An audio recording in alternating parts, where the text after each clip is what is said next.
11 баланың барлығын роддомнан өзіңіз шығарып алдыңыз ба? Вообще кредит алған жоқпын. Қойшы. Иә. Егіз балаларыңыз бар ма? Жоқ, егіз жоқ. Қалай еркелетесіз балаларыңызды? Мен жұмыртқа деймін көбіне. Жұмыртқа. Бұл сендердің бөлмелерің, е? Олдар жататын мына жерде. Ешқандай витамин ішпейді. Тағы да бар ма? Бала санын көбейту беріп жатса, ала берсе. Білмеймін, бір алла біледі оны. Бірақ болса ала береміз. Балаларыңыздың есімдерін айтып беріңізші. Рахима, Мөлдір, Майра, Ақниет 4 қыз. Ұлдардан Алмат, Асланбек, Ильяс, Ғафур, Ғабиден, Бектемір, Нұрахмет. Және мен сізді сұрап едім, Болат ағаның үйі қайсы деп. Қай болады дейді. Мен айтам, көп балалы әке деймін. Сосын, 9 рота болады ба? Иә, мында сондай кличка қойып тастаған ғой маған ауылдың местныйлары. Жігіттері бәрі 9 рота деп кличка қойып тастаған. Жасыңыз нешеде? 44-те. 44-те жасыңыз. Жап жассың. Масканы не үшін киіп алдыңыз? Маска мына көмір салып жатыр, сосын көмір. Движение ғой, көмір қаптап сатамыз. Иә. Неме айналысасыз сонда? Сол әртүрлі жеке шаруа. Көмір, металлолом, машиналық сатам, сосын сиырларды өсіріп, бұзау, мал бағамыз, короче, сонда әртүрлі жеке шаруалар келем. 11 балаңыз бар. 11 баланың барлығын роддомнан өзіңіз шығарып алдыңыз ба? Басындасын шығардым, одан кейін өз таксимен келеді, туда-сюда, расход болып кетеді, сөздің шыны керек. Шығады, такси, индрайвері бар, сау болсын. Индрайвер заказ береді, 1500-2000 теңгемен келеді осында. Мен лучше ол ақшаға барып келіп, расходқа бар ғой, ана шарып айлап, енді бар адамдар жасасын, базар жоқ. Менде баршылықпын, Аллаға шүкір. Просто зачем ол шар-мар алғанша, мен үйде от души торт, морт, кола-мола мен күтіп алғам дұрыс та. Негізі, бәке, сіз білесіз бе, ең бай адам екеніңізді? Конечно, ең бай адам мен ғой. Мен емес, бар мен сияқты бай адамдар. Базар жоқ оған. Амнаң бәрі қарап отырсаң, дүния ғой 5 күн тірлікте. Әрине. Мына гараж, мысалға мен гаражда да ремонт жасаймыз, осы ауылдың жігіттері келеді. Машиналар сынып қалса, граната, майда шүйделер мен гаражымда салып қойдық осында. Бұна балдардың да қолынан келеді. Моторда жинаймыз, бар, моторист жігіттер бар осы. Солармен қосылып осы гаражда қысы жазы осындай ремонт. Бірақ постоянно болмайды, ауыл кішкентай болғасын бәрі қалаға жүгіреді. Осы ауылда сынып қалғандар буксирмен алып келеді, осы жерде ремонт жасаймыз. Қанша сағат ұйықтайсыз? Қанша сағат болғанда? Ұйықтайтын кезде ұйықтайсың, тұратын кезде тұрасың, бос уақытында ұйықтап аласың. Мысалы, күндізде бір бос уақыт болады, бір 2 сағат. Барасың, обедтің жейсің, ұйықтайсың. Или полдник жейсің, ұйықтап қаласың сол. Қанша кредитіңіз бар? Вообще кредит алған жоқпын. Қойшы. Иә. Мен тек 11 бала. Бірде-бір кредит жоқ. Қалай? Кредит тек соткаға кредит, сосын қыздар ана не алды ғой, өткенде оқып жүргенде. Ноутбук. Вот оларға кредит. Міне тағы көмірім келіп тұр, міне. Мына көп қаптап сатам. Көрдің бе?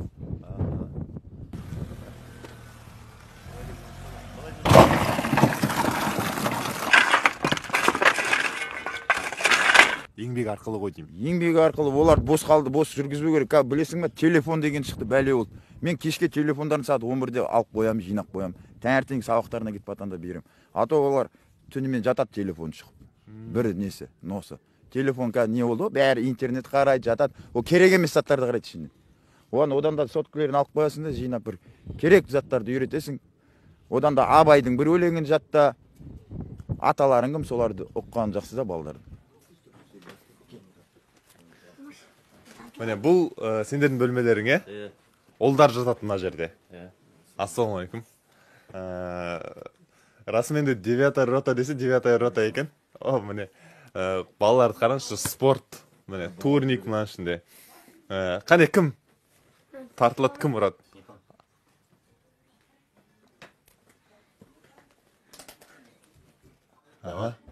Көрсет, сен сияқты балдарға көрсет. Біреу.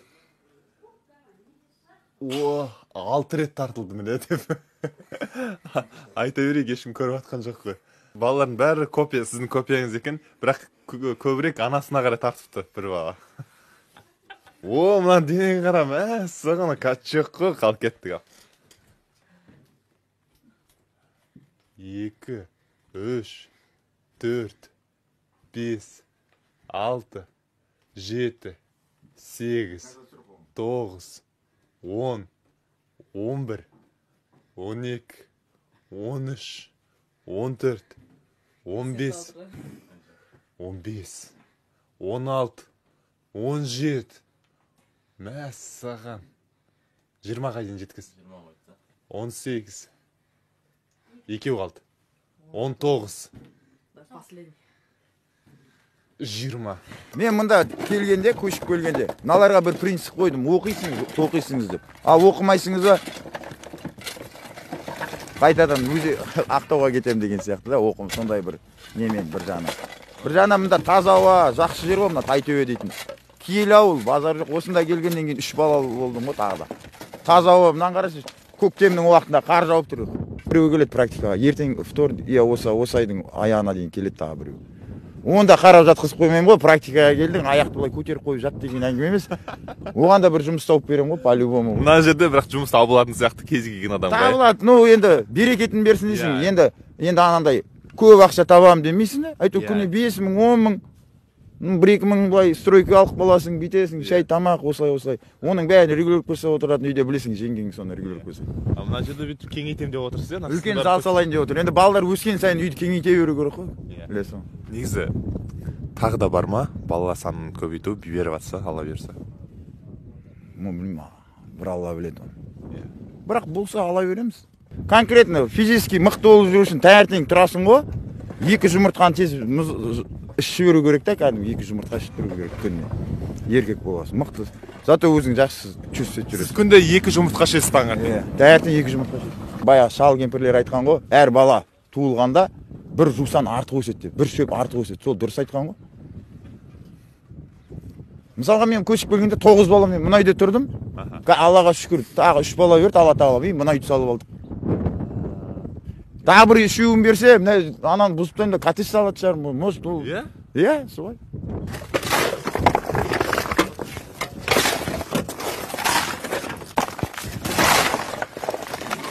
Бала шағасын алып Түркияға барып жатады, біреулер Алакөлге барып жатады, біреулер мына жаққа барады. Сіз өзіңіз бір қалай демаласыз?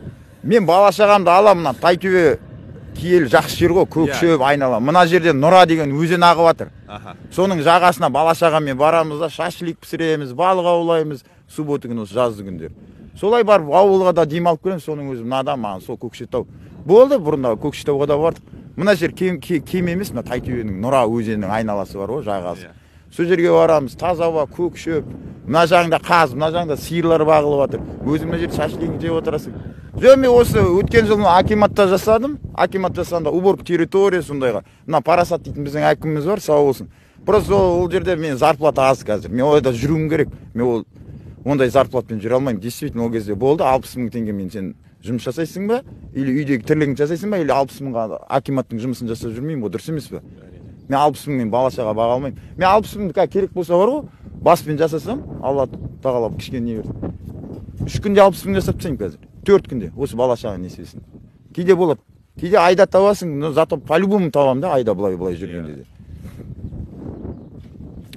Енді андай жұмыстар болса, кәнеке 300-400 мың беретін жұмыс жоқ қой айналада.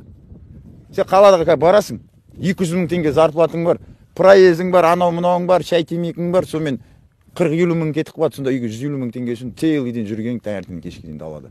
Ол тоже никогда. Көп балалы әкелерге қандай көлік айдаған дұрыс? 14-15 мила бензин ажиды ғой. Сол 4-15 сол. Не обязательно кабан, мабан. Если аржанда жұмысың нормально болса, болады кабан, иномарка айдауға. А так, сен бала шағаңды баға алмай өтіп, қаяқтан кабан алып мінесің, дұрыс емес пе? Міне біздің машиналар осы машинамен жүреміз біздер. Осы көліктермен, е? Осы көлік. Бала шағаны бәрін сидырып аласыздар ғой, е? Жоқ, если что, 2 рейс, 3 рейс жасаймын, что там? Үйге кірдің және нанның иісі екенін бірден сездім, ағаға айттым ғой, мына жерде нанның иісі шығып жатыр, қандай күшті деп. Сөйтіп қарасақ, нанын пісіріп жатыр екенсіз. Нанның барлығын өзіңіз қолдан пісіресіз, е? Иә, қолдан пісіремін. 4-5 баладан кейін айтып жатады ғой, осымен қоя қояйықшы, немесе бір тоқтатайық деген болған жоқ па? Ондай ой? Білмеймін, ондай ой болған жоқ, шын айтсам. Құдай берді деп ала бердік бізде. Жастар айтады, мен екі баладан артық туғым келмейді, немесе бір бала ғана табам. Өйткені бала деген денсаулығымды алып қояды, түсім нете түседі, сосын тағы шашым ағарып кетеді, басқа да нәрселерді айтады. Балалар расымен де бала туған соншалықты зиян ба? Иә, енді денсаулық кетеді ғой.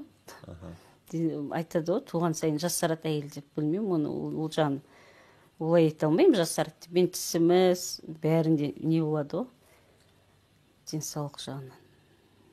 Иә, бірақ сонда сіз қалай тамақтанасыз?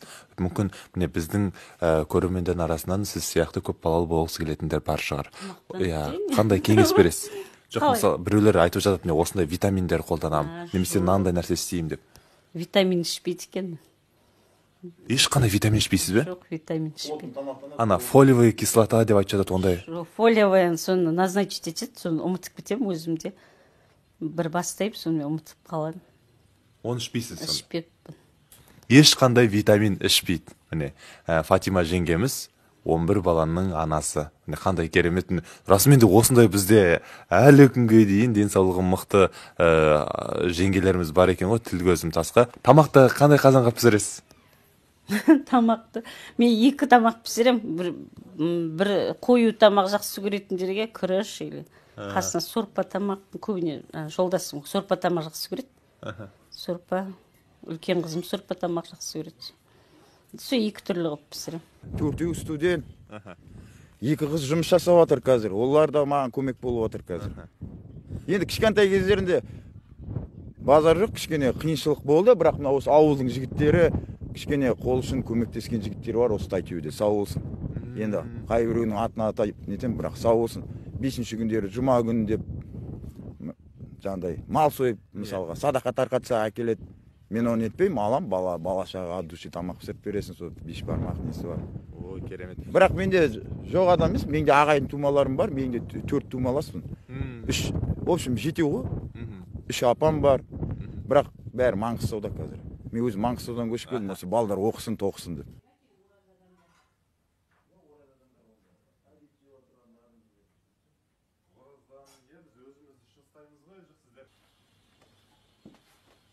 Майды алып тастадың ба, Стамбек? Шапалақпен, немесе шыбықпен ұратын кездеріңіз бола ма енді? Шапалақ жейді арасында. Ш витамин ғой ол деген. Шапалақ деген. Ш витаминді қайсы көп жейді? Папасынан қорқады. Иә, енді әкесін. Папасы әй десе болды, ол қорқады. Ата-аналар чатында барсыз ба? Иә, бармын. Қанша? Мектепте 6 бала оқиды, колледжде 2 бала. WhatsApp-ыңызға тыным жоқ шығар? Иә, тыным жоқ. Телефоным қолыма да тимейді. Осы арасында алып кетеді. Не үшін Астана? Өзіміз Астанаға бұрын қыдырып келгенде ұнады Астана. Жас қала, әдемі, салынып жатқан домдар арасында қыдырып жүрдік басында. 2010-да бір қыдырып кеттік осы балдардың бәрін алып. Ол кезде 2013 жылы мен 7-ші балам босандым. Сонда 7 баламен келіп осында қыдырып кеттіміз. 7 Қыдырып келдік, иә, пойызбен келдік. Пойызбен келіп 7 баламен қыдырып кеттіңіздер. Сол кезде балаларыңыз айтты ма, осы қалада қалайықшы? Иә, үлкендеріме ұнады ғой. 7-ші класс оқитын қызым. Сосын осында көшіп келдік. Ештеңеге қарамадыңыз? Туған туыс, орта. Туыстарымыз қайта жақсы. Жауда да бір үйің болсын дейді ғой. Көбіне мында келеді, қаралып келеді, емделіп келеді адамдар да, қыдырып келеді әйтеуір. Біз айтамыз, емделіп келмей қыдырып келіңізші деп.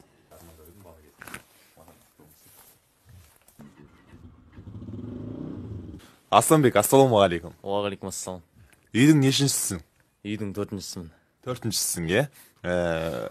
Өткенде сен жаяу мал бағып жүрдің, біз көрдік, сол кезде сені сұхбат алған едік. Қазір мотоцикл алыпсың, е? Кім алып берді? Әкең алып берді ма? Иә, сол әкем мен анамның еңбегімен алынған мотоцикл. Бүкіл ауылдың өзің малын қарайсың, е? Иә, осы ауылдың сиырларын бағам. Осы мотоциклмен бағам. Сол бұйырған алам ақшасын. Сол пайдама жаратам, үйдегіге, азық-түлікке жатқа кетеді. Әкең қатал ма? Жоқ, жұмсақ. Жоқ, қатал болатын жерде қатал, жұмсақ болатын жерде жұмсақ қой. Жиі айтатын сөз, ақыл айтып. Біреудің ала жібін аттамаң дейді. Барлығын еңбекпен өзіне адал істеу керек ең бастысы. Енді ағасы бардың жағасы бар, інісі бардың тынысы бар дейді ғой. Ағам да бар, інім де бар. Бір бірімізге қорған болып жүреміз ғой постоянно.